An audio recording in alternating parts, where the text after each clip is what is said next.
This is episode 225 of Mitolife Radio.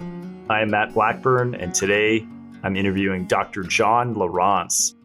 John heads a clinic in Sarasota, Florida called Advanced Rejuvenation. They provide some really interesting services, including prolotherapy, stem cell therapy, really interesting therapies for the ear and people that are suffering from things such as tinnitus. But in this episode, we're focusing in on melatonin and methylene blue. John actually wrote a great book on melatonin. And in this episode, we break down the myths around it. A lot of people say that it's going to shut down your own endogenous production. So John addresses that.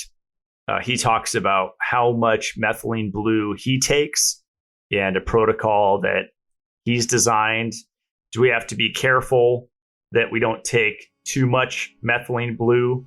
We touch briefly on ozone therapy, the difference between the different types of ozone therapies. And then we talk about his brand, Mito Zen. He sells suppositories and other interesting products for detoxification and overall health support. So enjoy the show. Here is Dr. John Lieurance.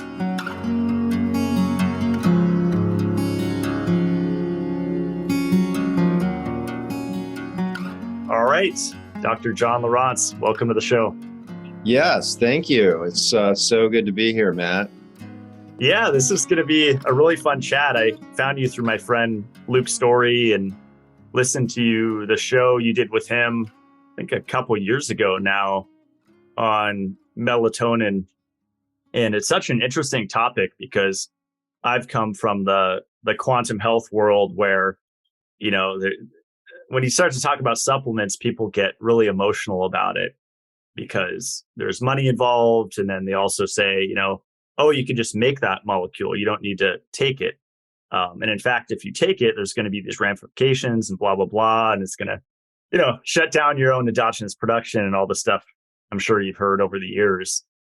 Then you have people like Russell Ryder and Doris Lowe just blowing the lid off those arguments completely, absolutely obliterating those arguments. And then going and showing how it's actually this, you know, as you wrote a book on it, just does so much more, but especially for cancer and for infections. It's even like a redox molecule, right? It's just so incredible. Yeah.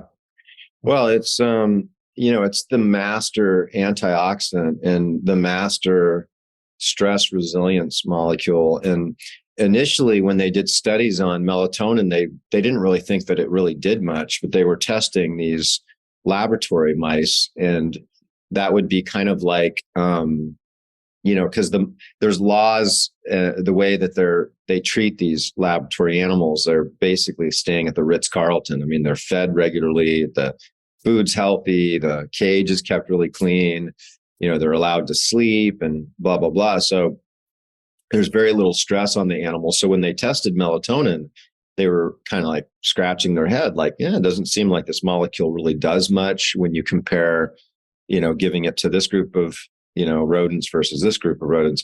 But when they started to stress the rodents, and the way they did this is they stuck them in tubes and they confined them in these tubes for a certain period of time a day. And you'd imagine if you were jammed into like a black tube and, you know, you couldn't move and you were kind of like frozen there, it would be really stressful.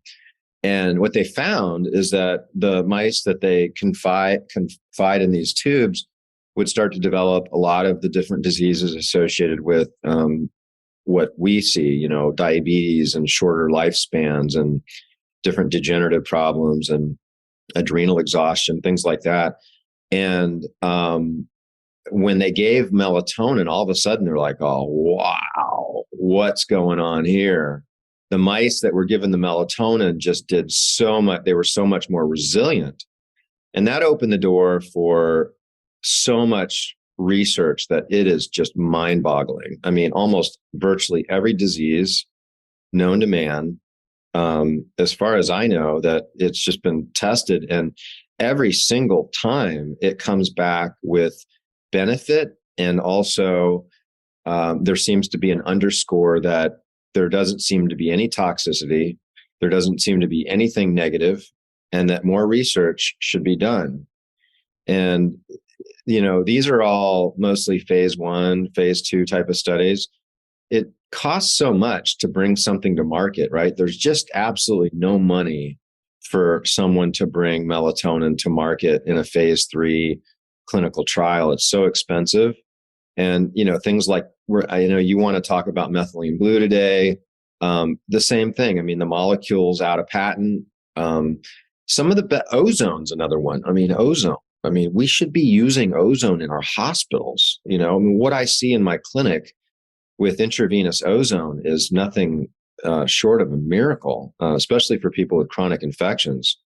But yeah, so hopefully there's some things that change in our world a little bit, where we start maybe as a country investing in a healthcare model that's not surrounding patentable substances, and maybe we make like some sort of a allowance for some things that are really outstanding, like melatonin, methylene blue, and ozone. I love it. Yeah, I wanted to ask you about this theory of melatonin suppression, because we've all blocked blue light. I think that was my first foray into biohacking, was the UVEX Skyper orange glasses, and wearing those, after sunset before bed to block the artificial light at night. And we know that's one aspect of protecting your melatonin production is, and the flip side to that is getting bright light in the morning. But I'm curious, John, if you've looked into the EMF suppressing effects on melatonin. I think Doris has made that argument that just blocking blue light, even from your, artificial light, even from your skin and your eyes at night, is possibly not enough to keep your melatonin production up. Therefore, supplementation can be helpful if someone's living in, a population dense area. I'm in San Diego, 1.7 million people. They all have wireless devices. I'm basically in this bubble of electrosmog 24/7, which I think there's solutions. Vitamin C does it. Melatonin helps. Obviously, I sleep on a Magnetico pad. There's all these things we could do, but do you have any thoughts on that? If someone's in like an EMF hell, Yeah. maybe they can't make it. Maybe it's not possible to make enough melatonin to. Well, there's some EMF mitigating options, and you think about these waves, right? And they're going right through your body, and they activate a stress response in the body. And so this activates the sympathetic nervous system. And so you need the parasympathetic nervous system to support this resting and digesting, which melatonin is the primary hormone that activates the parasympathetic nervous system, just like cortisol is the primary hormone that activates, through the adrenals. Melatonin is through the pineal for sleep and for your circadian rhythm. However, I think we're going to be diving into a whole nother kind of world to look at with melatonin, though, at a cellular level, because every cell in the body releases and produces melatonin. And it does that in response to a cell that is burdened with inflammation, which is stress, right? So I'm always talking about this. If you've listened to any of my other interviews, it's kind of this common theme. And it's really important to really, I think, grasp this simple concept. And I think sometimes when we're listening to a lot of these podcasts, things start to get a little technical and, do I need to learn this? Do I not? And, this might be something to just quickly just draw out, right, on a piece of paper. So get a piece of paper out and draw a cell and draw glucose and oxygen going into the cell. And then that glucose and oxygen has to go into a mitochondria within a cell. And as long as that system's working, we make 36 to 38 ATP, which is like, you can say, if you go to the pump to get gas and you have $10, you're going to get a certain amount of gasoline, right? But imagine if you paid $10 and you got 10% of the amount of gasoline that you would otherwise get. Well, you're not going to be able to drive that car as much. And so the same thing with the cell. So the difference is that when our cells are under stress, there's a shift in the way it makes energy to a primitive form of energy production, and that's called anaerobic glycolysis. So you have aerobic glycolysis, which is with oxygen, aerobic, and then you have anaerobic glycolysis, which is without oxygen. And so when we are able to utilize oxygen in the mitochondria, this is called the electron transport chain. And we need electrons, right? And this is, we start getting into EMF and we start thinking about things like grounding. We think about this idea that the planet is producing this magnetic, and that there's electrons that we actually absorb into our body. And we need these electrons in order to feed this electron transport chain. But, back to this whole narrative of stress and inflammation, because they're both the same thing. All stresses have that in common, where they lead to this inflammatory response that the body has to neutralize and the body has to adapt to, right? And so depending on the stressor is going to depend on the adaptation pathways that are activated. And that can actually be a beautiful thing, because like gravity is a stressor, but then our body adapts to that by strengthening our bones and our ligaments and our tendons, and our balance system gets activated with that. Exercise, heat in the right dosage, cold therapy. Everybody's really into cold therapy. Fasting is, and not eating is a stressor, but then it activates this really important kind of cleaning and recycling cycle called autophagy. So science is, I had this conversation with this couple, actually. So I'm in Sarasota, Florida, right? And I've got this couple that flew to me from your neck of the woods. I think they're from like Orange County, which is very flattering, for somebody to make that pilgrimage. They're out here for a week. And, I'm talking to him and he says, well, my doctor told me never skip a meal. And, I just looked him right in the eye and I'd said, listen, grandma used to say that too, right? Grandma said, don't skip a meal. Don't get cold. Don't go out there without your jacket. There's all this old school advice that was really avoidance, right? And so what we found is that when we avoid things, we're not activating adaptation responses. And it's all based on this concept of hormesis. So a hormetic response is when the body has this adaptation response to a stressor, but the stressor can't be too much, because then things shut down. And this is what happens when the mitochondria shut down, is this stressor has reached a limit, whereas the inflammation becomes a little bit out of control. And the mitochondria says, I can't deal with this environment. And it shuts down and it shifts into this. It's called the Warburg effect. It's based on Otto Warburg. Some people call it the cell danger response.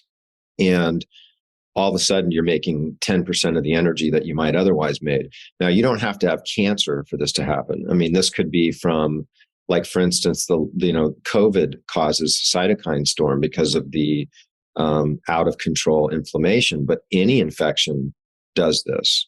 And then your immune cells, all of a sudden, that are firing on all eight cylinders, all of a sudden have one cylinder. And so they're going to lose that battle, and that individual's likely going to lose their life because they don't have the faculties to defend themselves. Yeah, I lasted a year and a half after COVID started. I was fine, had no symptoms, and then had it 3 times in a row within a pretty short time span. And it was really humbling.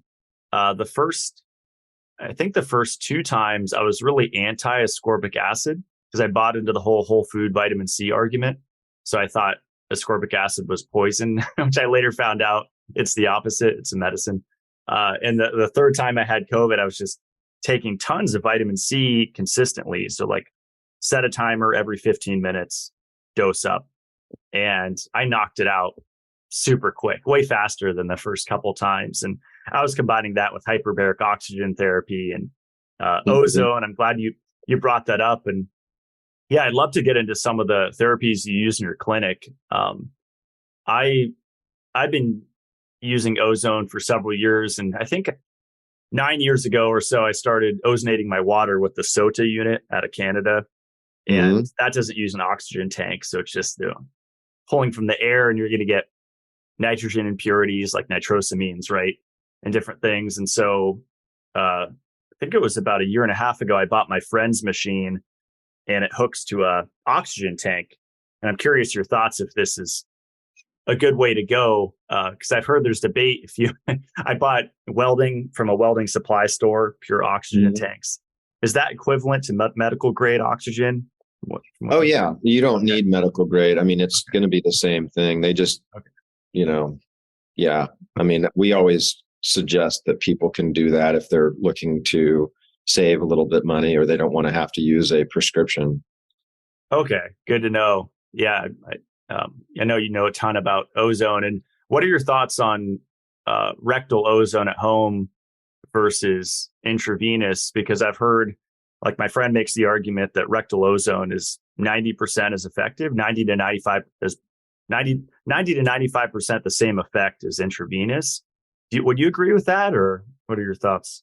Well, I mean, I kind of have been taught by Frank Schallenberger, who's kind of considered the Mm-hmm. father of ozone. He brought it here from Germany in the 80s. And, he says it like this. He says that first and foremost, there's IV, right? And then the HOVAC, which is like a sauna that you get in and you're hot and it fills with ozone. He likes that too. He says that's number two, but he said that there's something unique that happens when it goes through the skin where it can calm down, kind of like allergies and certain types of inflammation, maybe even better than IV. So he does like to use that in certain circumstances. And then rectal ozone was the third thing he said, is because the dosage, right? You can only get so much dosage. And then after that, you can ozonate water and you can drink the water. Um, uh, you can apply that water to your skin. You can take ozone and you can pump it into your ears. There's nasal kind of influence. You got to be kind of careful because it's like really, really, really strong. You can bag limbs. We inject ozone quite a bit. There's a term prolozone that's kind of stemmed from the word prolotherapy.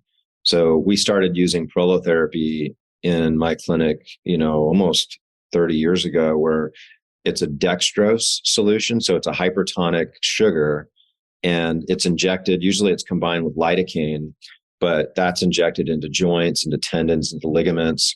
So this is a regenerative type of treatment. And what that does is it activates collagen synthesis and chondrocytes to go into chondroblastic activity.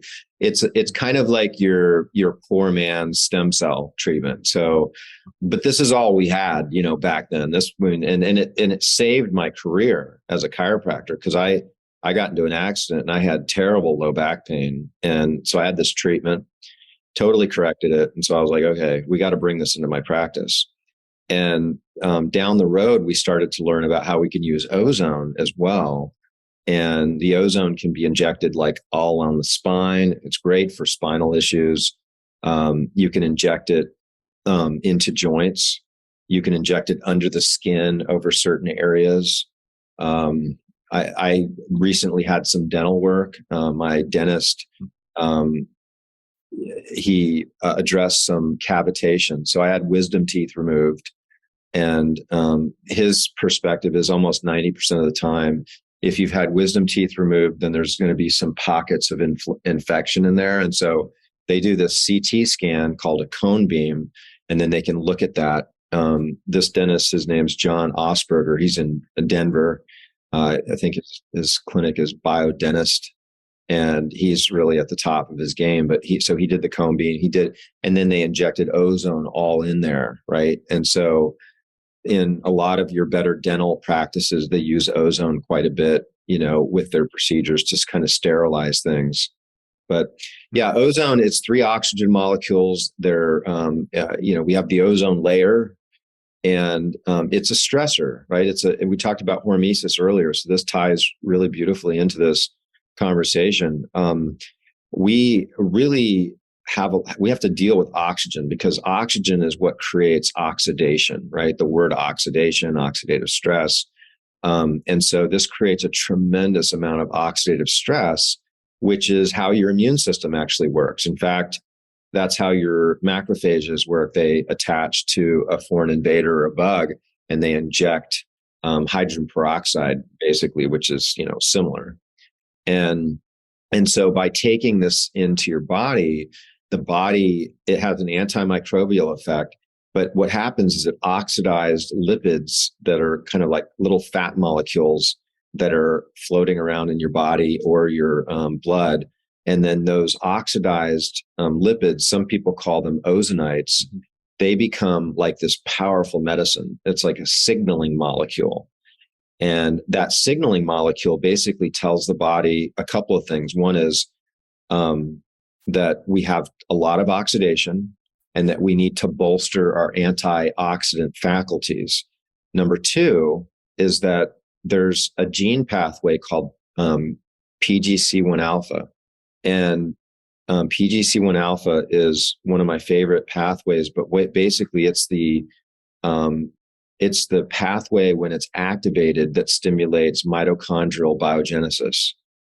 And if you think about it, it really makes a lot of sense, because if you have a level of oxidation that starts to get too high, what the body might be starting to sense is they're going to say, well, there's too many old mitochondria that are creating too much pollution. We need to go in there and recycle and clean up some of these older mitochondria because they're spewing too much oxidation. They're not as efficient.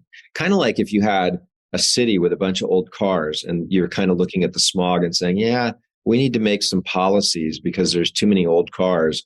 And the result of that policy would be that there's more electric cars or newer cars, and the old cars are taken and they're recycled into other things. And so the PGC1 alpha would be like that smog signaling in the body. Wow. Yeah, it's funny you bring that up, because I'm here in electric car central, every 5th car is a Tesla or whatever. And it's funny because people have been getting, up in arms about electric cars. They're not sustainable, it's going to tax the grid, blah, blah, blah. I just go to air quality and I'm like, if I have the option between sucking on a tailpipe and being next to an electric car, on a run or on my bike, I choose the electric car just for that air quality factor alone. I don't think they're necessarily evil. Because cars kick out some gnarly, talk about stressors, right? Yeah, right. Go to China. Yeah. Even driving down from Idaho down here, there were some stretches where, passing factory farms and stuff, I was like almost holding my breath in the car. I'm like, this is pretty bad. Yeah.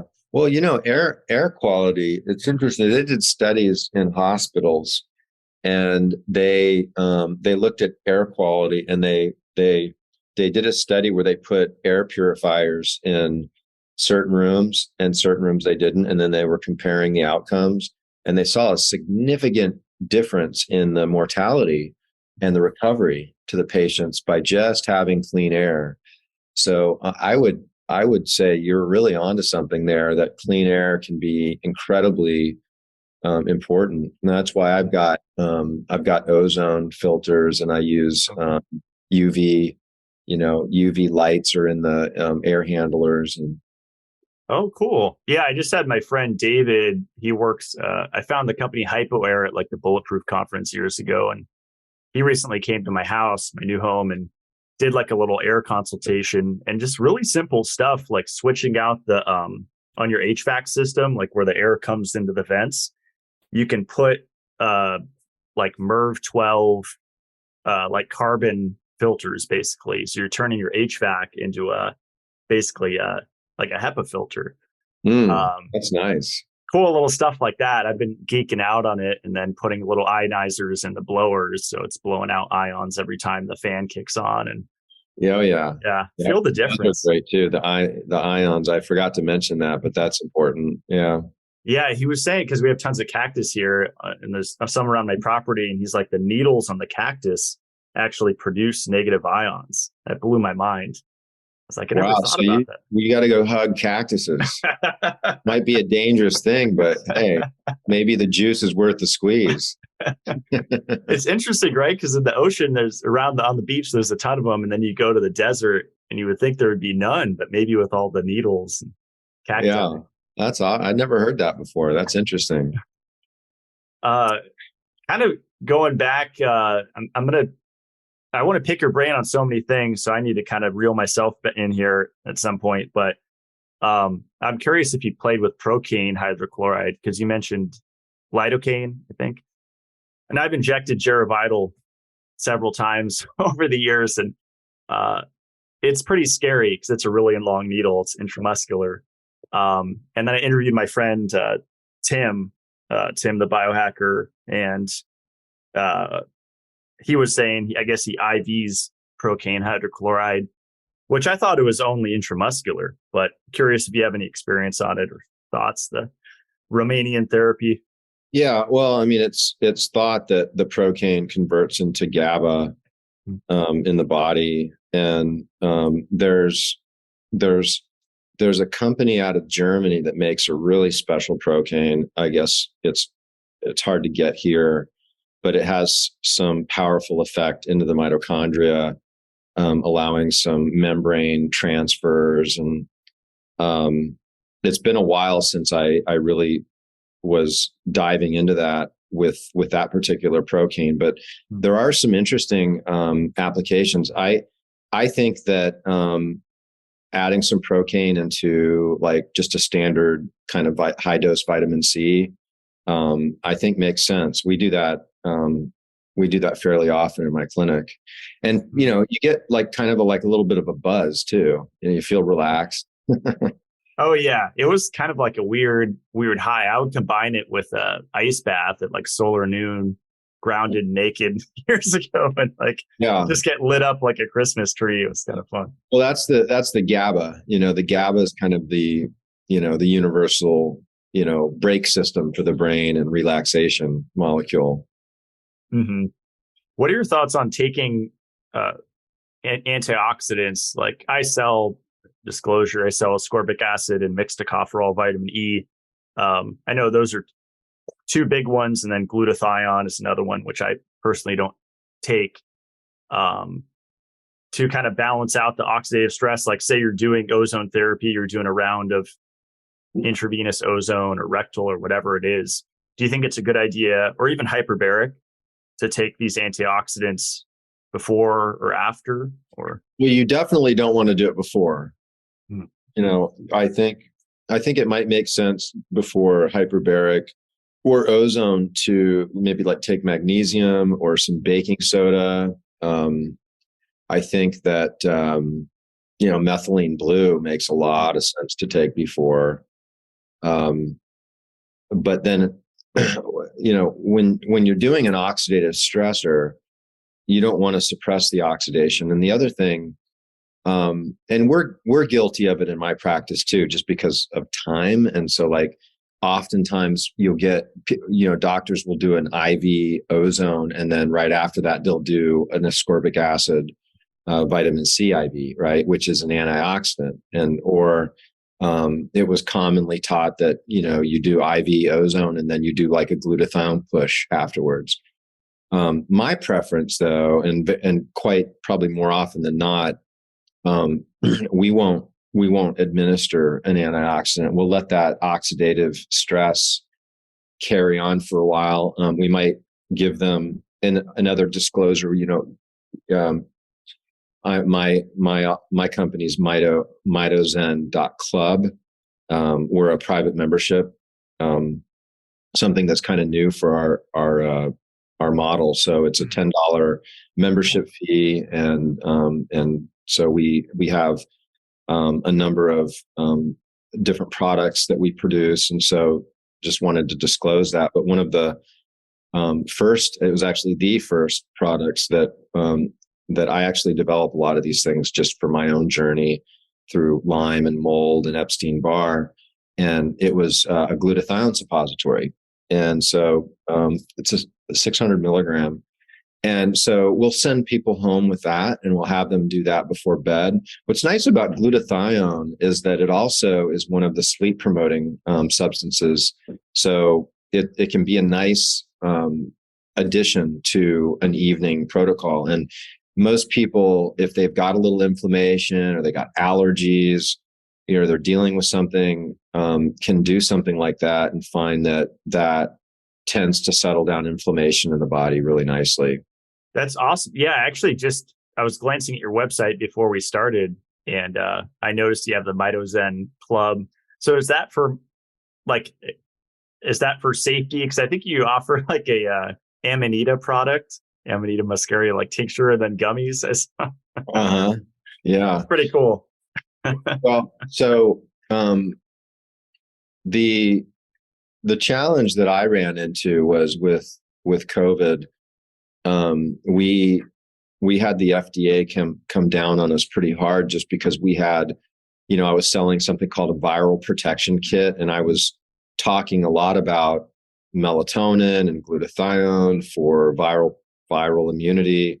And I was posting like legit science, right? But as most of us know, they really squashed all that. They didn't want anything besides the narrative of herd immunity through vaccinations to be anything anybody hears. And, that was really a wake up for me. So I believe in freedom of speech. I believe that we have the freedom to choose whatever healthcare that we'd like, and that we should have full disclosure of things. And so because as a PMA, we're a private membership association. So basically it's members helping members. So we're not selling to the public.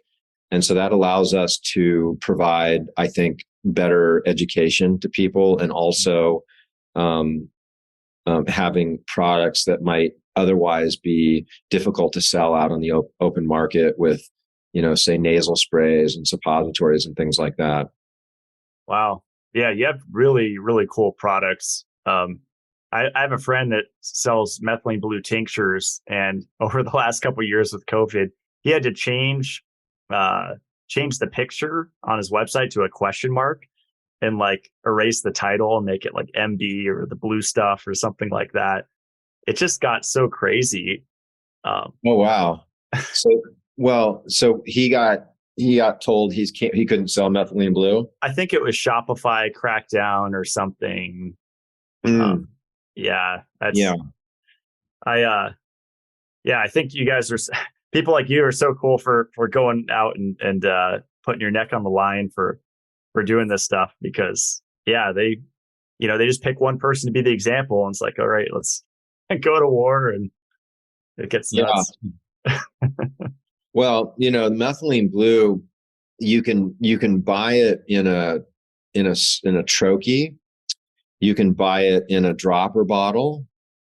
You can buy it. I think you can find it in a pill.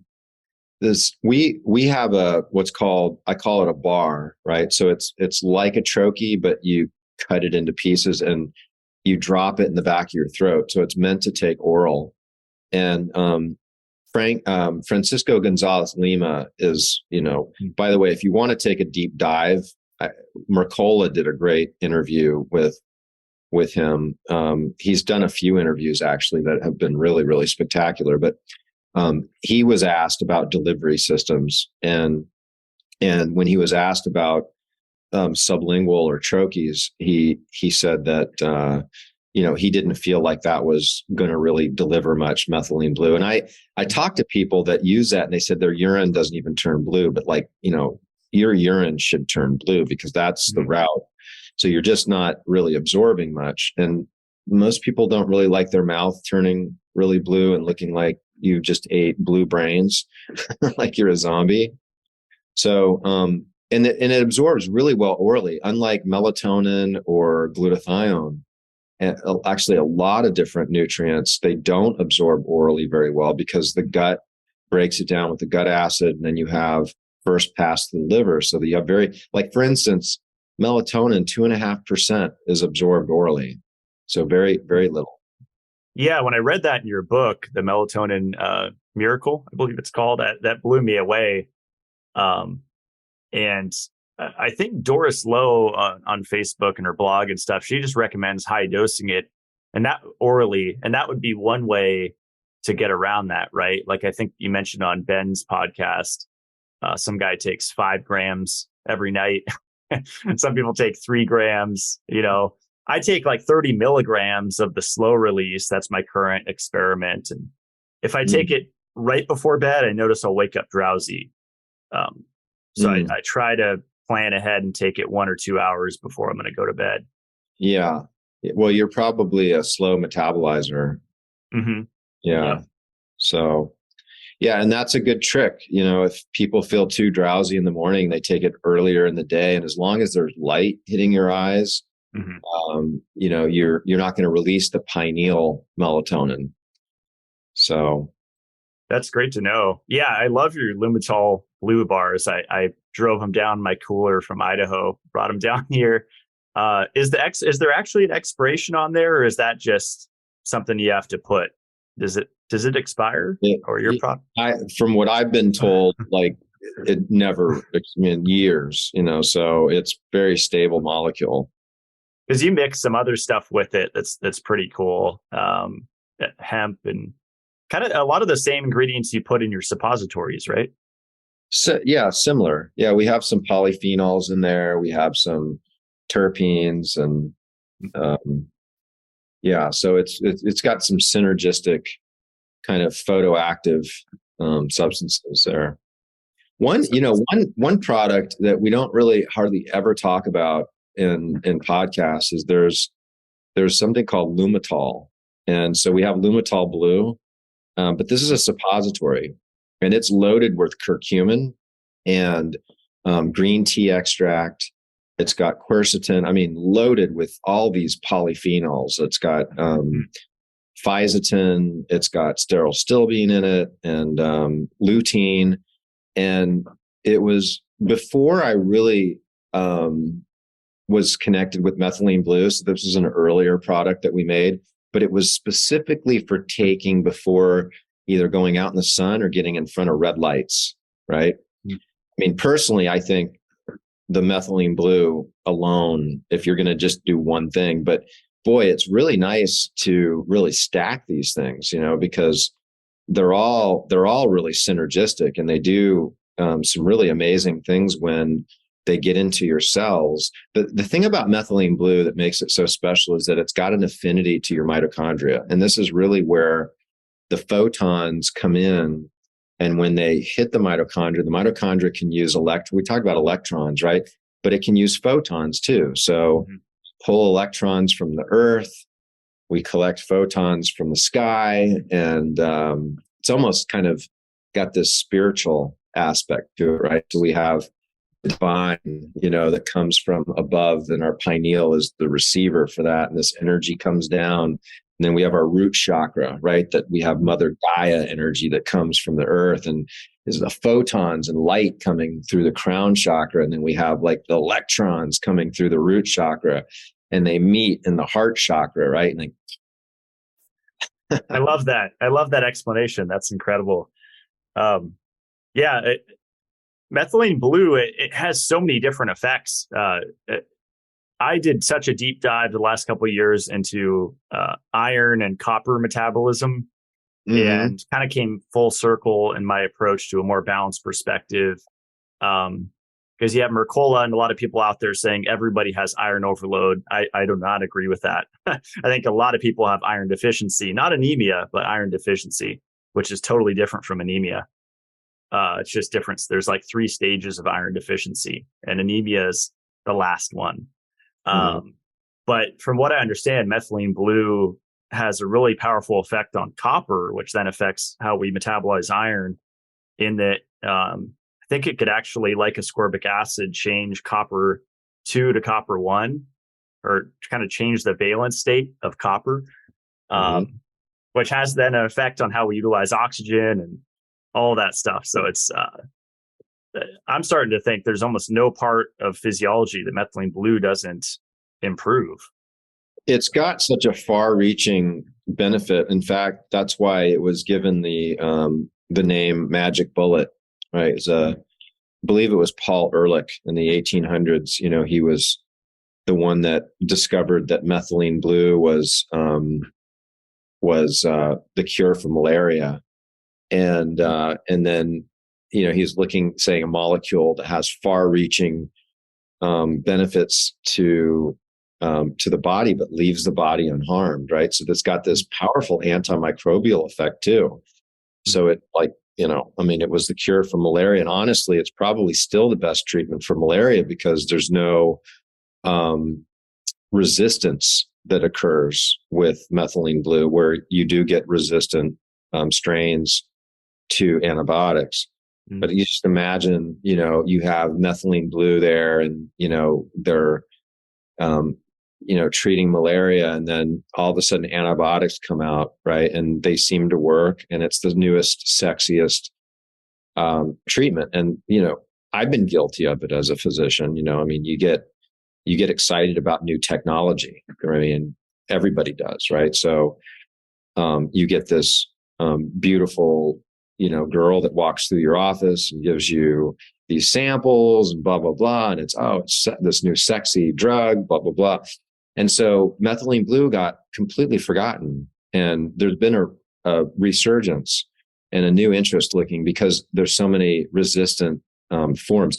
And if you were to receive blood, our blood banks actually add methylene blue and provide red light in the form of 660 nanometers. So in the same type of suggestion that we might have as a therapy, where you would take methylene blue and then go enjoy sun, or go into a sauna, or go in front of like some red lights for some really maximum benefit to that.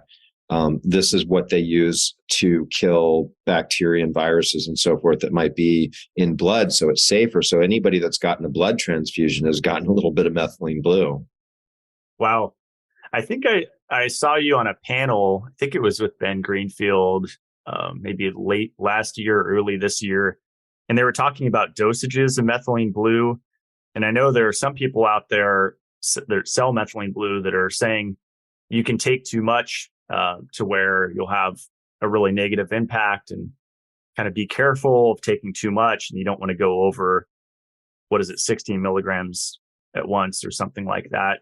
What are your thoughts on like higher dosing it? And yeah, I mean, I think that conservatively, we can dose between 0.5 to 4 milligrams per kilogram of body weight, which is, you know, I mean, it's 150 milligrams for kind of the average male.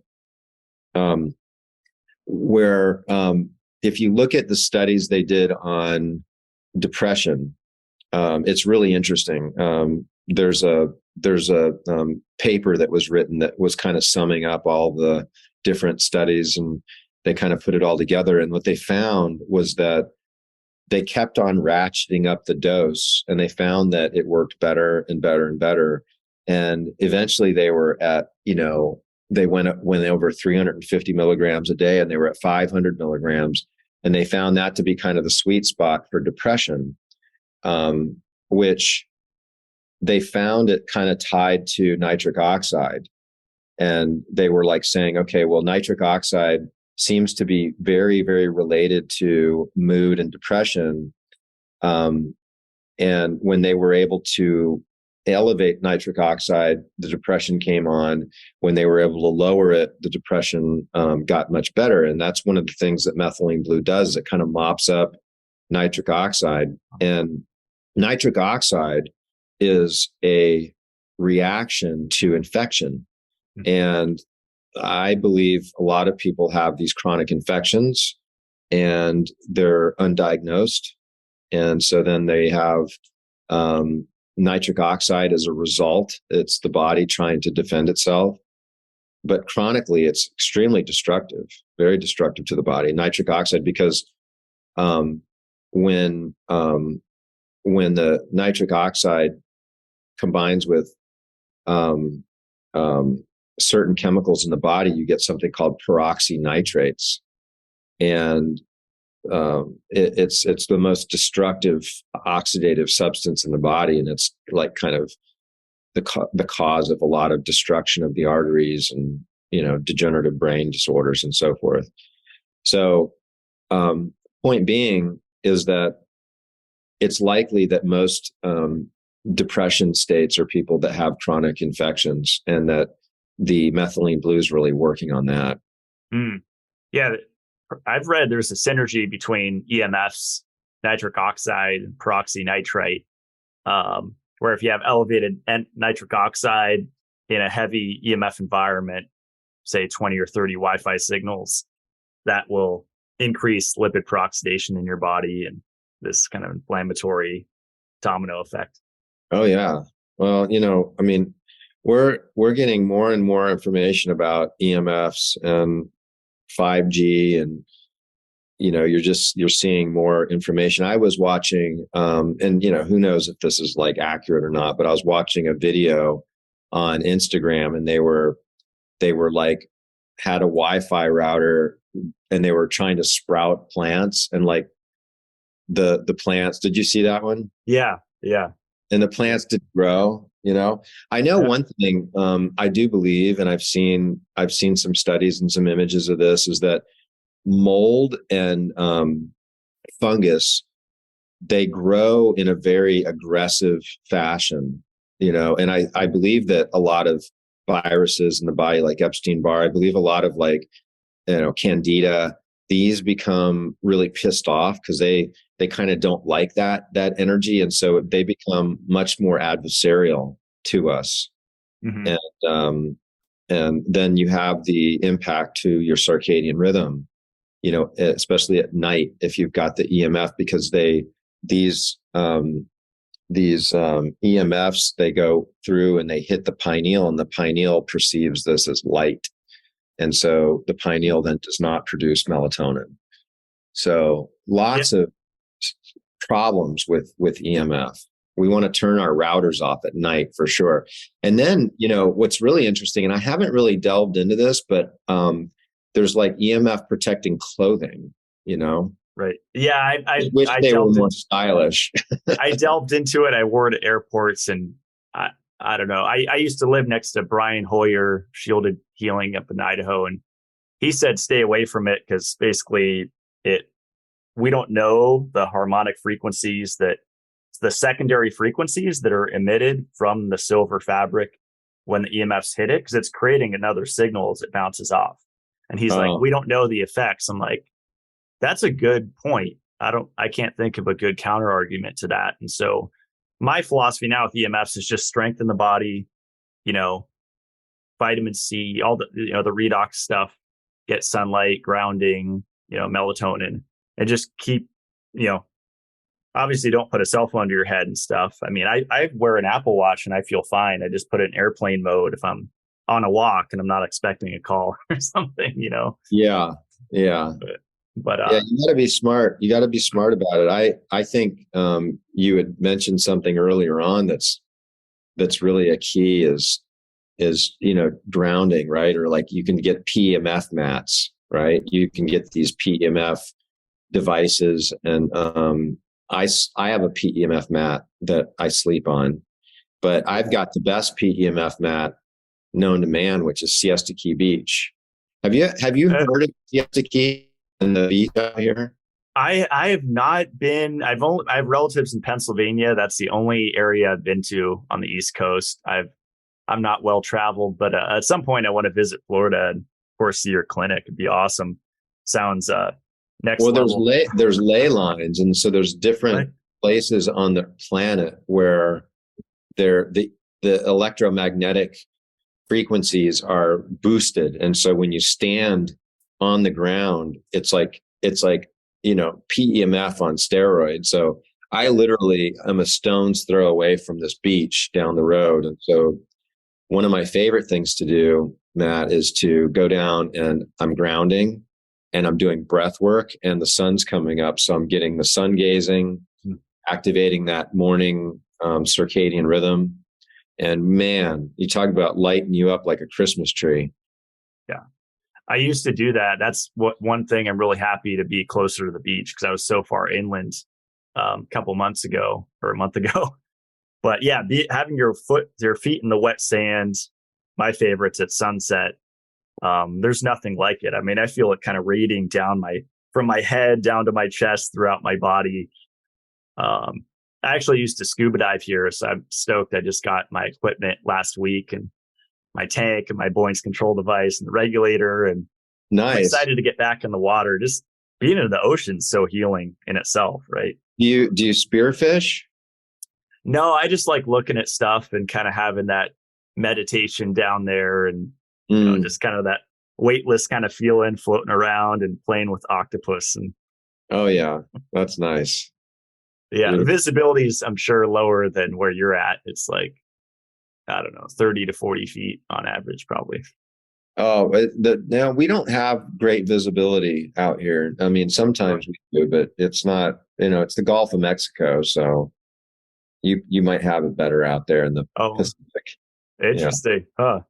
Well, you had me think of something when you mentioned the circadian rhythm, and we're talking about plants. My dad got me solar lights. You can buy at Home Depot, those lights that have the panel on top that turn on when the sun goes down. And we were going to put them up, and I was telling my girlfriend, I'm like, I don't want to harm the plants, because plants aren't designed to get 24/7 light. So I felt bad putting them out there, but I put them by some grasses that we didn't really care if they died. But I think I read a study on that where basically you shine a light on plants, and they have the sun, and then the sun goes down, they have that artificial light. They get sick. Like, they don't grow as well. Their immune system goes down, and it kind of makes sense. It'd be like if we were in a bright room 24/7, right? We'd kind of go crazy. Yeah. Well, I mean, I would imagine they need to kind of sleep as well in their own way. So right. Interesting though. Yeah. Yeah. So I actually had listeners send in questions, and one of the ones, like you had mentioned, the suppositories, that's, I think, scares a lot of people. And I've done countless coffee enemas, and I think I only did one colonic, but I think Luke's story kind of inspired me to try it. And I think I tried the 450 milligram melatonin. I think it's called the Sandman. And I actually had a pretty strong Herxheimer's reaction from it, where I woke up the next day feeling like I got hit by a truck, which I think is a good thing. Most people would look at that like, oh, what did you do that was wrong? But I'm like, no, I think it stirred something up. So I think I had long COVID, and I think it was kind of related to that. So I just took a ton of vitamin C, and I was fine within a day or two. Yeah. Well, there's a certain subset of people that will have some kind of detox reactions when they first, one of the things melatonin does is it detoxes heavy metals out of the brain. Wow. So, as I'm a big proponent to higher doses of melatonin. I wrote the book Melatonin Miracle Molecule, and we kind of make an argument for this extra pineal melatonin, the melatonin for the rest of the body. And because it has such a powerful impact on stress resilience, taking higher doses can be incredibly powerful for providing the body that adaptation window, right? So it's kind of allowing our body to have more stress and to adapt to it. And like you said, we have, I have some patients I've got on a gram, and I've taken a gram, maybe a little bit more, many times, and I feel great, and so I remember the first maybe 3 or 4 times that I took it, I felt really groggy in the morning, but it didn't last long. I went out in the sun, I got sun in my eyes, and felt really good after that. So I was maybe groggy. It was hard to get out of bed, maybe 15, 20 minutes or something like that. But now it's not like that at all. So I just kind of attribute that to my body just kind of going through a bit of cleansing and detox and adaptation to it. Mm. Yeah, we were watching Chris Beats Cancer with the interview with Dr. Russell Ryder on melatonin. And I think Russell was saying he's been supplementing melatonin for like 30 years. And I think he's in his 80s. And we thought he was in his 50s. Like, we were like, whoa, like it's. Well, his brain works great. Yeah. Yeah. I mean, he's smart. I mean, his skin looks incredible. And I think people don't think of it as like an anti-aging thing, right? Yeah.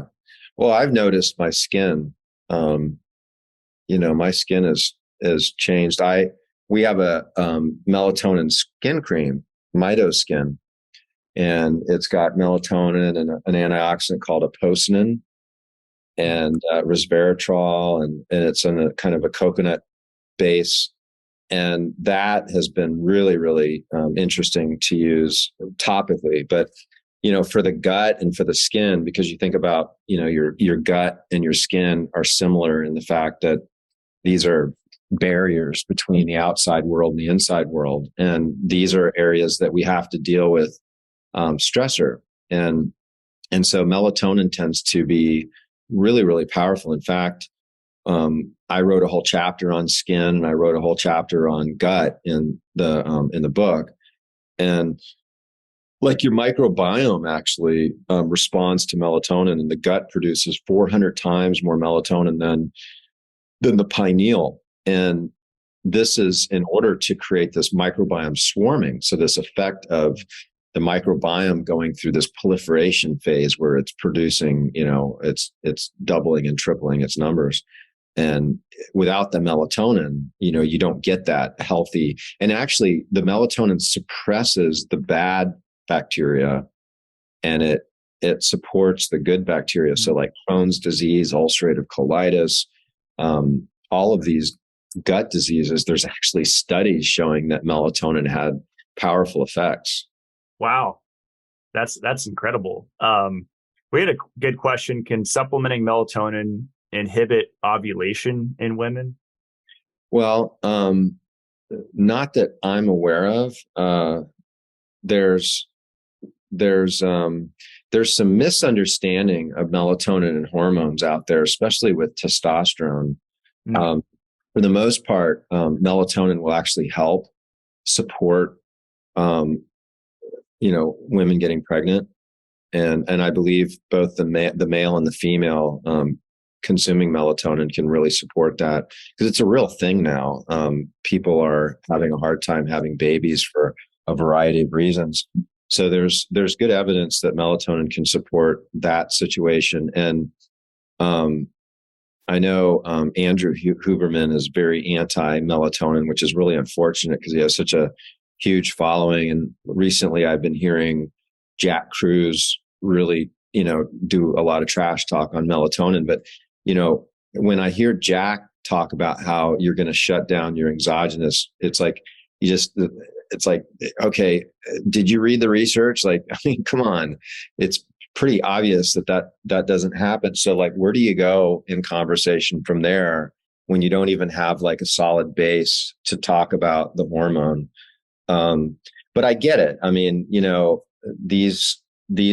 they're trying to stay within a narrative of more of a holistic approach. And of course, I feel like I'm about as holistic as you get. The challenge with this is that we live in a very stressful world, and it's not something that we are easily adapting to, and some people less than others. And so we have to turn to things like this in order to live a more vital life, and even be able to extend our life, right? Because if we're constantly under just brutal stress, it shortens our lifespan. And diseases are going to be created by inflammation, and inflammation shuts down our life force. When our life force is shut down, health can't be expressed, and universal intelligence can't fully flow through the body and maintain the cellular structures. So melatonin can help that. we're talking about, I think, some of my favorite molecules. I mean, melatonin and methylene blue.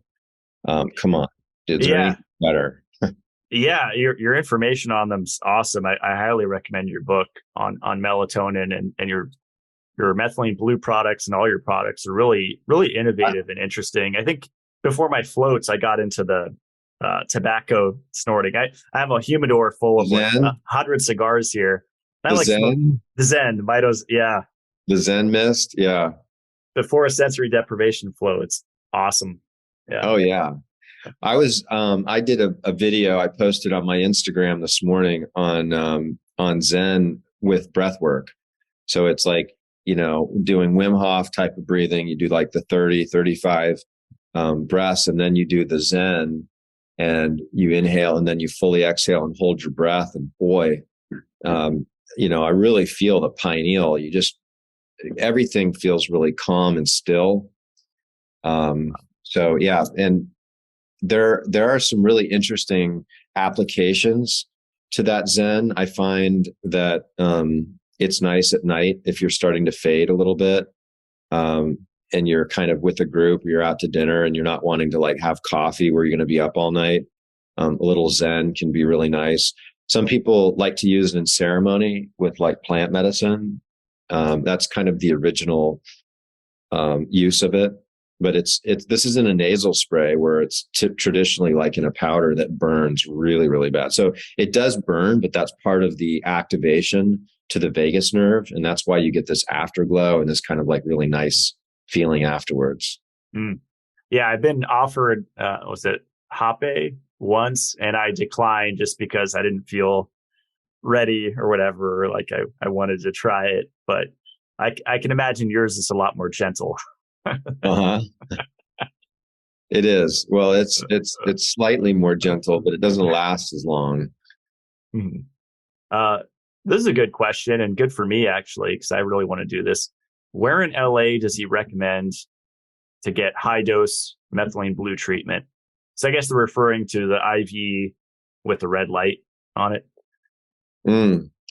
Well, I don't know anybody else doing the high dose, but there's Dr. Yoshi is kind of out towards Pasadena, and he's a DO. I know he's done some podcasts as well. I think he's been on with Dan Pompa on Cell TV, and he might have been on with Mercola. I'm not 100%, but he shouldn't be too hard to find. He does a really cool IV out there using ozone dialysis and methylene blue and UV light. Wow. Yeah, he calls it EBO3. We do that out here as well in Sarasota. So he and I are the only ones that kind of do this protocol. But he did teach me this, so he's kind of the master when it comes to this particular IV. Wow. Oh, Yoshi Ram, is that his name? Yes. Yeah. Okay. Great. Yeah, I've never done IV ozone or IV methylene blue, so I'd like to try it. Mm-hmm. Yeah, they're a great combo. The methylene blue and the ozone together are nice because you're talking about driving so methylene blue acts as both an electron donor and an electron acceptor. So you think about too, like grounding and electrons. Well, all of a sudden you got like all this extra kind of like electron-like material, and it just feeds into that electron transport chain. And then it also acts as an electron acceptor. So it's a pro-oxidant and an antioxidant. And it's really magical that way. And so if you add oxygen into that system, one of the things that I like to do protocol-wise here at my house, and this is something that's available to anybody, is I like to get in my sauna, and I do the sauna. Of course, the night before, I'll take methylene blue. I'll take anywhere from 70 milligrams, 80 milligrams to like 150, 160 milligrams. And that way it's in your system. Half-life for methylene blue is 12 hours. So, after you take it, it's going to be in your system for at least 12 hours. I mean, that's kind of the half-life, but it kind of stays in your mitochondria longer than that. So for sure, you take it before bed. it really shouldn't disrupt your sleep. I've had like one or two people say that they felt like it kept them up, but most people, like I sleep like a baby with it. So then you take it and then you wake up, you've got it in your system, you jump in the sauna, and then I usually go in the cold plunge, and then I get into my hyperbaric oxygen chamber. Wow. I bet you're lit up after that. Oh my gosh. Yeah.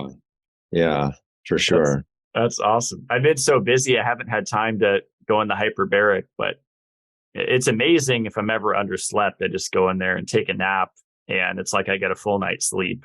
It's incredible. And yeah.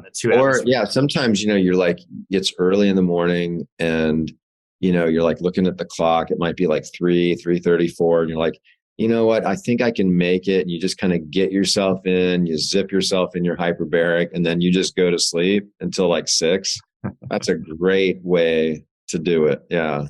Yeah. And all these things you could strap to, I think I use like the Chi Palm, the Apollo Neuro, and then New Calm, or I don't know. I do like a variation of different things on me while I'm kind of zonked out. And it's really fun. So nice. Let's see. Specific treatment for Lyme and mold. Say same as we've been talking about, methylene blue and ozone.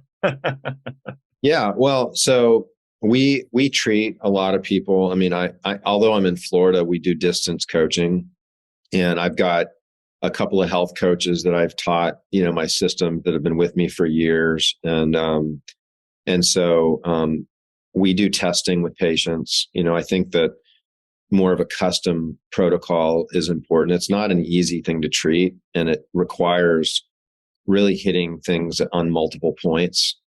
And so, in general, I favor Chinese herbs and methylene blue and melatonin over, for sure. Antibiotics just don't work. You might feel better temporarily, but it's going to come right back. And then your microbiome, because it's not healthy, isn't going to give you a good immune support. And so it's going to come back, and it's probably going to come back worse. And you are not going to be as resilient as you were. Whereas approaching it this way, you're getting rid of the infection, but you're allowing your body to rebuild itself. And that's really what you want. Then there's different IVs. The IVs aren't 100% necessary, but they help kind of speed things along. And if you can't do an IV, you can do rectal ozone. There's different machines. We have a machine that we provide and we sell. It's like $1,000 for a setup at home. Then you get like your oxygen tank. I think that colonics can be really helpful. Coffee enemas, fasting, I think is really key. Have you ever seen the Fast Track Fast program that we do? I haven't. No. Okay. So I developed this kit. It's called Fast Track Fast, and it starts out with priming into the fast with NAD. So I developed an NAD suppository, which I think is probably more powerful than an IV. And convenient, and you had mentioned something about suppositories. Like, it's really not a big deal. Like, you don't even know it's there. It takes 2 seconds. And I think once people realize how much more powerful these can be as a supplement, that you become more open to it. So you kind of prime it with NAD, and then moving into the fast, the primary kind of benefit of the fast, especially if somebody has like Lyme and mold, is you've got this weak immune system. And so what you want to do is you want to activate this cleaning and recycling phase where you get rid of those old immune cells, you get rid of those old inflammatory senescent cells, and you have to get into a deep state of autophagy. And so senolytics, because the word senescence, right, which is the older cells, they need to be cleaned up. So senolytics are substances that enhance this senescent cleanup.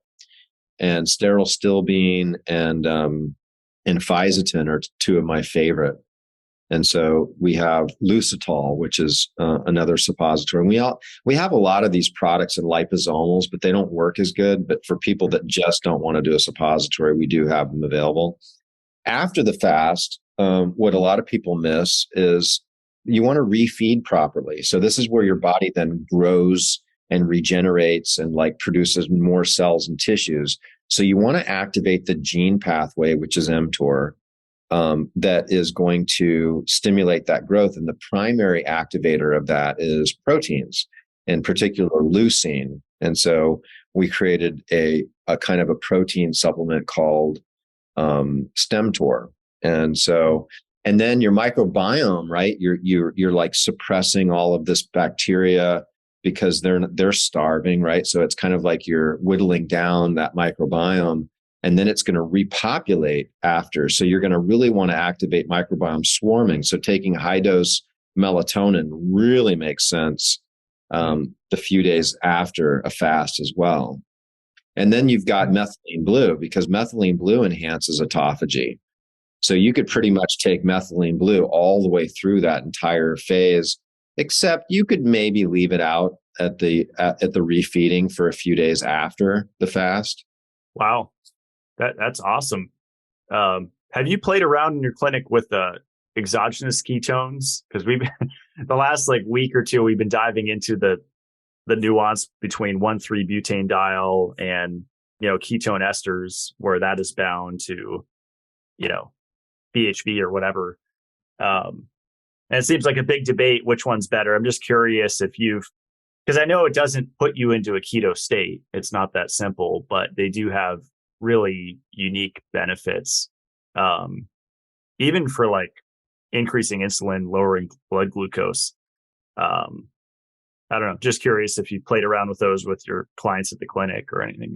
Oh, for sure. I love them. I mean, I love them personally. I feel a good benefit. A lot of times they're sold as an appetite suppressant, and they can be really helpful helping people fast. You can even take it, for a week or two prior to fasting, just to get your body more accustomed to utilizing ketones to make it a little easier. You can take them while you're fasting to kind of enhance that.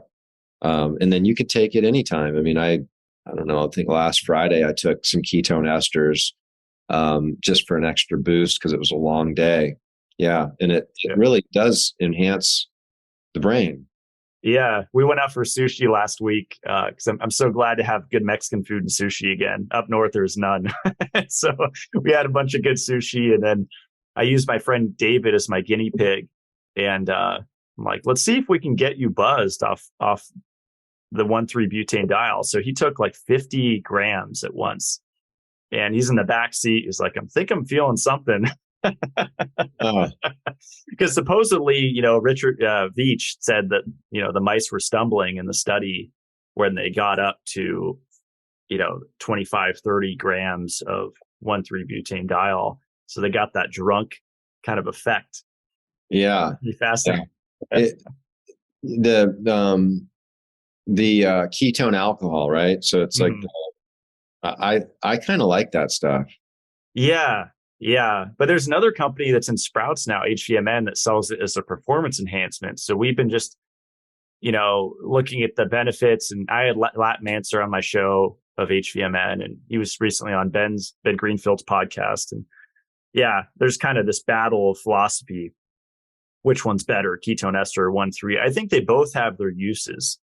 And I think maybe individually, someone might do better with ester and someone might do better with just the straight 1,3. But fascinating subject. I mean, all the tools we have available to us, we're living like kings and queens, right?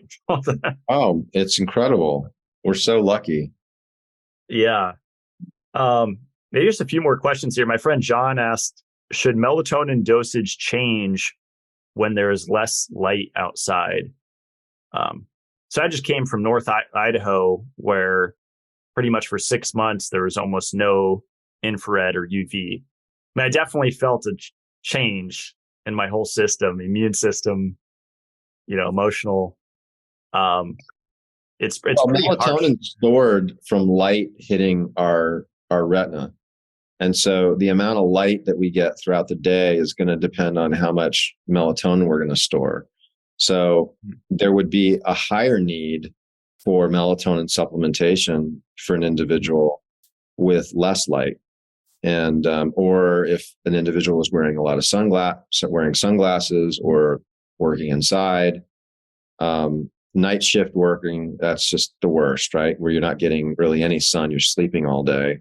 So there's not going to be a lot of melatonin production. And, this creates a lot of disease in the body because we need melatonin. We need melatonin bad.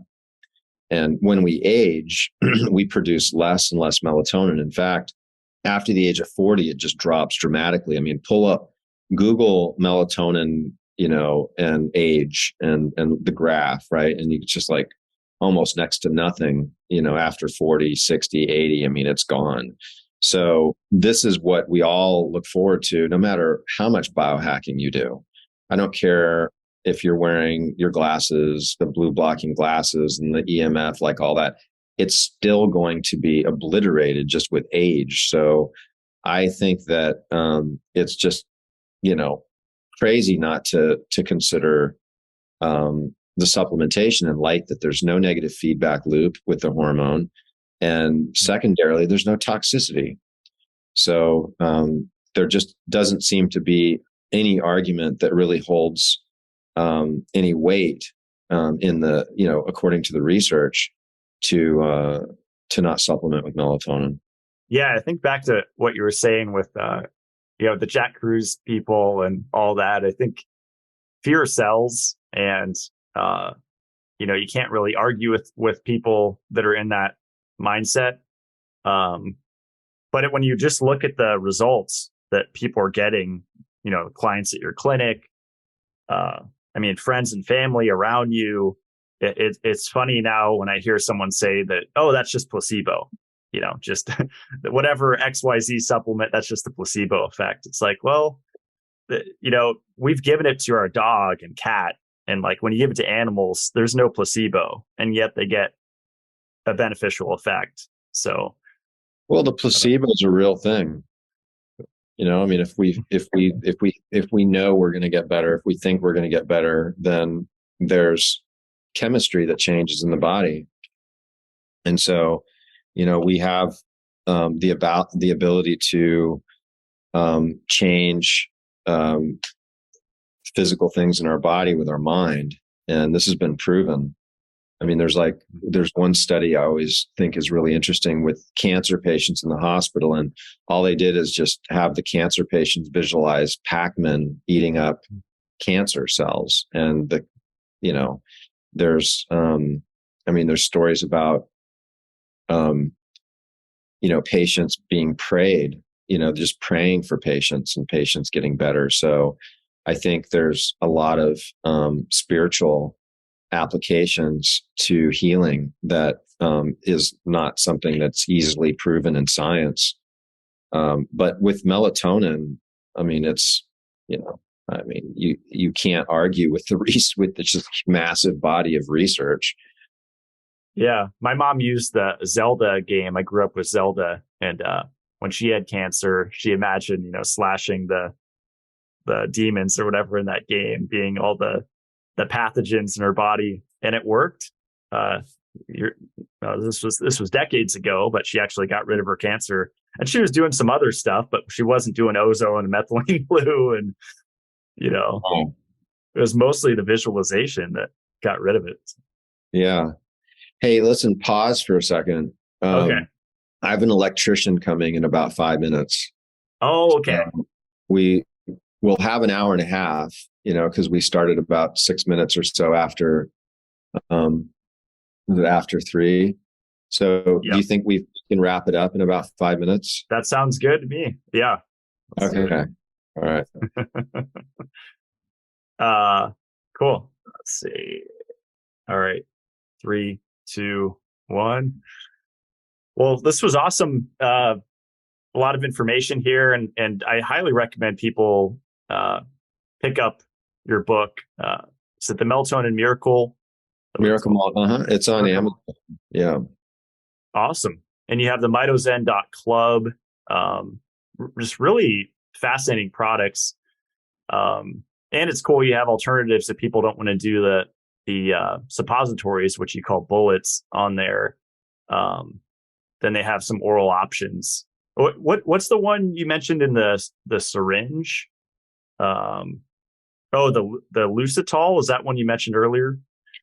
Well, Lucidol Ultra. Lucidol's in a suppository, but it's also liposomal. So we have, um, our NAD product, our Lucitol, the Sandman line of melatonin comes in liposomal as well. So, there are oral options for people, but like what I said is, one of the things we didn't really point out that I think is important for people to know is the absorption of these nutrients really depends on how long it's in the body and available to the cells to pull it in. And so this is called peak plasma. So if I take a pill, I might have this available in my plasma, which is the fluid around the cells, for like an hour, right? But with a suppository, there's a slow release. So it's in your system, and peak plasma can be like 5 to 7 hours. So that gives you the ability to really absorb a lot of these nutrients in at the cellular level, and it's directly into the bloodstream, just like an IV would be. So there's really, I think, a lot of positive arguments to experiment with it, and you always should talk to your healthcare provider before you start any type of healthcare journey. If you don't have one, like I mentioned before, we do health coaching. You can find me on Instagram at Dr. John Lieurance, and I'm usually pretty responsive, for questions and so forth. And I post content, fairly regularly. And then our clinic in Sarasota is advancedrejuvenation.us. You can check us out there. But yeah, Matt, it's been great. It's been fun. A lot of great content.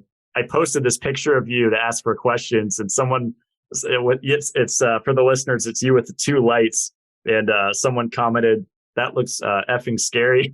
I thought this is your coolest picture on Instagram. Oh, cool. Looked like a superhero. Like, oh man, yeah, that's a good one. I remember I was looking to just have some crazy, funky pictures from my book, right? So, yeah, yeah, kind of off. Fun.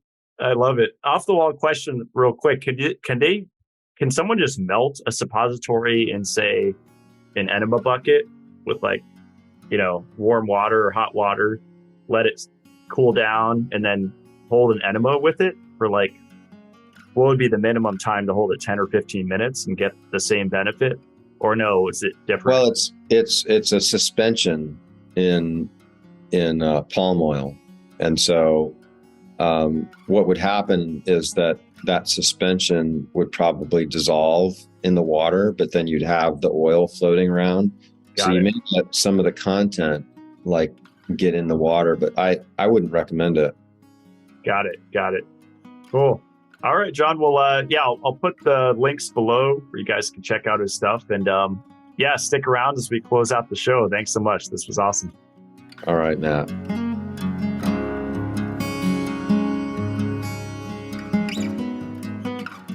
That's all for today's show. I thought what John shared about methylene blue and depression was really interesting. 350 to 500 milligrams dosage. Because I see a lot of people saying, really be careful that you don't take too much. So it made me feel a little bit better. Also, the 150 milligrams dose for the average male. Mark Sloan has a really great chart in his book on safe methylene blue dosages for different body weights. And I used that actually when I had COVID as a reference to kind of have a guideline of how high I can go. And I didn't even go to the highest dose, and I still experienced a benefit and breezed through that experience, no problem. So his website is Mito Zen for his supplements. And as with a lot of brands that I share on the show, I don't have a financial affiliation, a affiliate link, or a discount code. So just go and check out his products, specifically the bars section under the delivery system. It's called Lumitol Blue. And I think those are really affordable for the dosage that you get. And then if those are still not affordable enough, I think they're super convenient to travel with. then you could just go and purchase a liquid product like my friend Adam over at Lifeblood sells. And also check out his clinic if you're on the East Coast. It's called Advanced Rejuvenation, and it's advancedrejuvenation.us is the website. A lot of really interesting therapies that they have going on there. My website is matt-blackburn.com. You can see all of my recommended products. I actually just added color therapy glasses, which are really cool because you could actually use them as sunglasses or even as blue blockers, like really affordable blue blockers. Their rose lens block 40% of blue light, their yellow lens 60% of blue light, their orange 95%, and the red lenses block 98%. I've actually known the founder of this company for several years, and took me years to finally purchase this product and try it. But I remember putting on the blue glasses up when I was in Idaho and coming out of winter for 6 months with no UV light and barely any infrared at all, and just basically in darkness for 6 months. And it's kind of a stress to the system.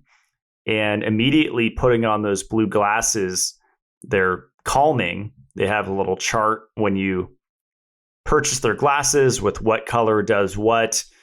And it's really interesting. It's a legitimate science, and it's something really tangible that you can feel. I would just caution, if you need to see street lights, like at traffic stops, then don't wear these while you're driving. But just walking around town, on a hike, whatever, when it's really bright out, I think it's a really cool way to do it to get a side benefit there. And of course, we need sunlight to hit our naked eyes for circadian timing, but there is a time and a place for UV blocking and for sunglasses. My brand is called Mitolife. You can find that at mitolife.co. We just released a new product, jellyfish collagen, from wild-caught jellyfish, a few different species off the East Coast. It's actually called type 0 collagen. It's a complete amino acid source because it resembles all of the other collagens, whether bovine or marine source, usually fish. And jellyfish collagen actually holds up to 200% more water than other collagens on the market, which gives it really unique properties. I've been taking a lot of this every day after breakfast with my coffee, with my Shilajit and magnesium, maybe a few other supplements, and just feeling like my brain is firing on all cylinders. I'm really loving the product, and I'm taking it every day, as well as the zinc carnosine. After getting a hair tissue mineral analysis test done, it looks like I've had chronic zinc deficiency and acute copper toxicity. And that imbalance, I believe, was caused by being predominantly plant-based for most of my life. And so that will create a zinc deficiency, especially in my case. I didn't like meat that much growing up, specifically red meat. I ate almost none. So that's definitely going to cause a zinc deficiency over decades. So I'm replenishing that now and taking about 3 or 4 capsules of my zinc carnosine product daily. Water filter update, those sold out. The version 1 of our 7-stage water solution. We're working overtime to get the version 2 out. I would say no more than a month from now. So by the end of June, that should be out. Hopefully you're able to jump on the first version, since there's going to be a little bit of a lag here. Getting raving reviews about that filter. People are really loving the taste and just the quality of the unit. It was 2 years in the making to design that from scratch. It's not private labeled. It's completely brand new.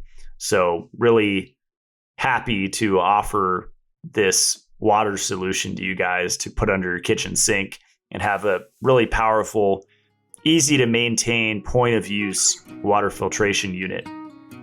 Also check out the Mitolife Academy. That's my little school I do on YouTube. I put out 2 videos every month and a live Q&A. The first video here at the end of May, I'm just releasing, is on fluoride, actually in defense of fluoride. So stirring the pot once again, a little controversial video. So that was a little over 20 minutes of my thoughts on sodium fluoride in toothpaste and kind of breaking down the myths around it and actually sharing some fascinating clinical literature on copper and zinc, how they relate to fluoride absorption. So that's it. I will see you guys next Friday. Stay supercharged.